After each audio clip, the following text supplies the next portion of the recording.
नमस्कार, आप देख रहे हैं बस्ती टाइम 24 न्यूज और मैं हूं आपके साथ ज्योति पांडे, जहां हम आपको दिखाएंगे बड़ी और महत्वपूर्ण खबरें।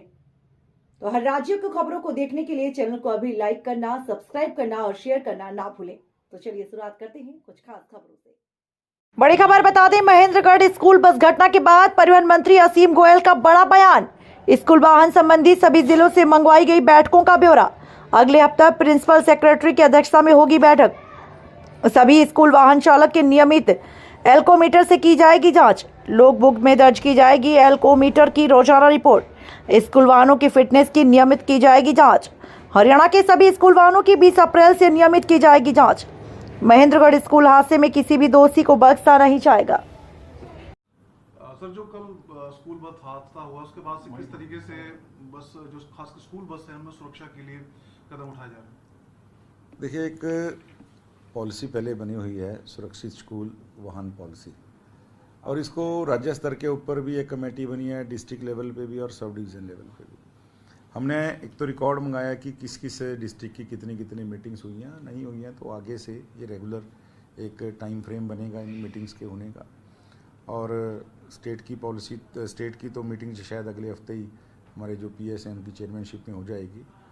और कुछ सुझाव भी मैंने अधिकारियों को दिए हैं। माननीय सुप्रीम कोर्ट का जो गाइडलाइन थी सीसीटीवी कैमरा की, स्पीड गवर्नर को लेके, वो सारे तो इम्प्लीमेंट हो ही हों। और साथ में हमने एक एल्कोमीटर का सुझाव भी दिया है कि अगर वो पॉसिबल हो सकता है उसकी ग्राउंड की जो एक बार रियलिटी चेक करके कि पॉसिबिलिटीज़ क्या हैं, तो एल्कोमीटर का सुझाव हमने दिया है कि जो ड्राइवर स्कूल बसों के ऊपर हैं वो कैसे शराब उन्होंने कितनी इनटेक कर रखे नहीं कर रखे सारा, क्योंकि अपने यूरोप में बहुत एडवांस सिस्टम हो गया, भारत अभी वहाँ तक नहीं पहुँच सकता। वो तो एक बाल का सैंपल लेके यूरोप में तो हेयर का सैंपल लेते हैं और 6 महीने तक इंसान के बॉडी में कितना अल्कोहल का कंटेंट रहा उनको सारा पता चल जाता है।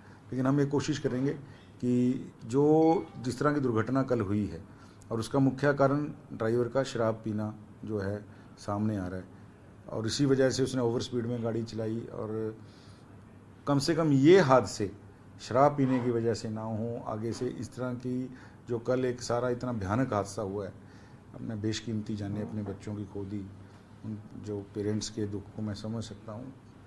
तो आगे कम से कम हरियाणा में फिटनेस को लेके व्हीकल्स की ऐसा हादसा ना हो, ये कोशिश करेंगे। तो जो सर आप कह रहे हैं कि हम कोशिश करेंगे एल्कोमीटर हो, तो क्या रोजाना जांच होगी सुबह या? जी, वो बस के अंदर एक मैंडेटरी हम कोशिश करें, जैसे मैंने कहा कि अभी हम इसकी जो है ग्राउंड पॉसिबिलिटीज़ को चेक कर रहे हैं, तो होगी तो रोजाना ही होगी, वरना उसका कभी ऐसा तो कुछ नहीं।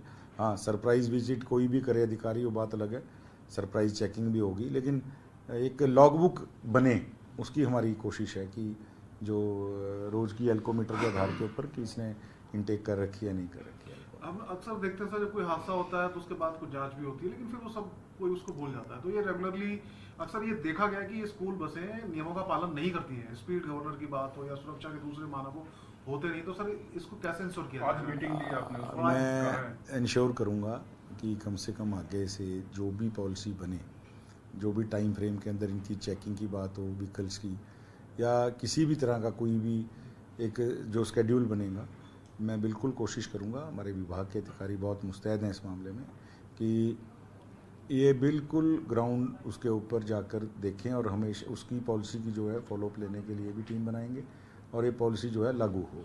एक जो सर पर्टिकुलर स्कूल है जिसकी घटना हुई, जीएल पब्लिक स्कूल, उसमें कह रहे हैं कि जितनी बसें थी किसी के पास फिटनेस सर्टिफिकेट था ही नहीं वैलिड। ये कुछ जांच? देखिए, इस बस का तो मुझे पता चला है कि चालान किया था और लेकिन उसकी फिटनेस सर्टिफिकेट नहीं था, इसीलिए हमने कल आपके ध्यान हो तो अधिकारी को एक को सस्पेंड भी किया है और आगे की उनकी बसों की जांच भी करवाएंगे। और उनकी नहीं, मैंने तो पूरे हरियाणा के स्कूलों की जो बसों के आदेश दिए हैं, कल माननीय मुख्यमंत्री जी से बात हुई थी, उनसे बात करने के बाद हमने आदेश भी दिए हैं कि 20 तारीख से एक यूनिवर्सल चेकिंग ड्राइव जो है पूरे हरियाणा में स्कूल के व्हीकल्स के लिए हम करेंगे। और मुझे लगता है कि अभी 8-10 दिन का समय भी है, कोई थोड़ी बहुत अगर दिक्कत रहती भी है व्हीकल्स में, वो स्कूल वाले अपने दूर करवा लेंगे, तो 20 अप्रैल से रेगुलर चेकिंग शुरू हो जाएगी। सर, जिस तरीके से आपके विभाग का जिक्र करें तो आपने जो है उसके ऊपर सख्त एक्शन लेते हुए एक निजी सचिव को जो है वो सस्पेंड भी किया, लेकिन शिक्षा विभाग का यदि हम जिक्र करें, जिस डीईओ की रिस्पॉन्सिबिलिटी बनती थी गैजेटेड हॉलिडे के अंदर स्कूल बंद रखो ना, उसको जो है वो एक कमेटी के अंदर मेंबर बनाया गया, किस तरीके से देखते हैं सरकार के इस फैसले को? देखिए, मैं इतना मानता हूँ, कल माननीय मंत्री सीमा त्रिखा जी मौके पर पहुँची हैं